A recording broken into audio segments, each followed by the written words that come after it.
Welcome back to the Pig String Series, episode number 3. In this one, we're going to go through the replace function. And remember, if you're looking for any of the source files, visit thomashenson.com for all the source files and many more tutorials. Now let's jump into our demo today where we're going to be using that replace function.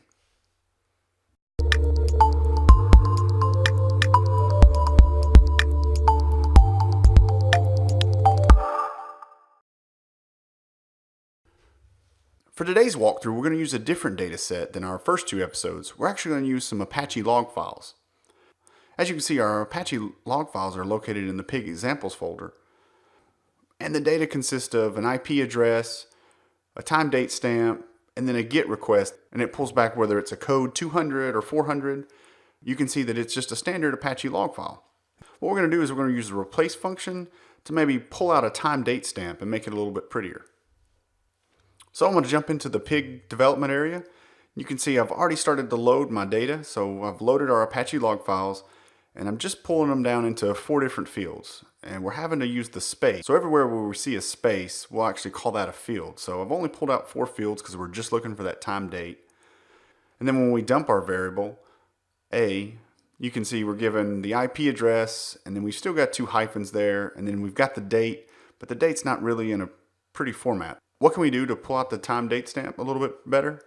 We can use that replace function that I was talking about.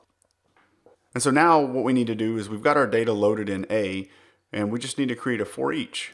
And so we'll have a variable called B and do a for each over our A. And then we're going to generate, and this is where we're going to use our replace function. And I'm passing in F4, which was our time date stamp.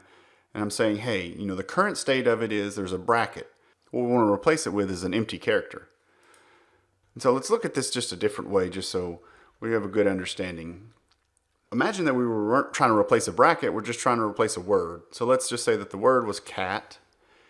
The current state of every character that's named cat, that's what we want to replace as cat. What we would pass in here is, say we wanted to change it with tiger, you would pass in tiger. So it would look in field 4 and it would say, hey, pull out cat and replace it with tiger. But in ours, it's a little bit more complicated because we have a bracket. So what we had to do is, just like in regular expressions, just escape out. So we did a \\\, and then we're looking for that bracket, and then we're going to replace it with nothing. And then now instead of dumping A, we're actually going to dump out B. And when we dump out B, we have our pretty time date stamp. And that was pretty simple, and that's just an easy way to use replace.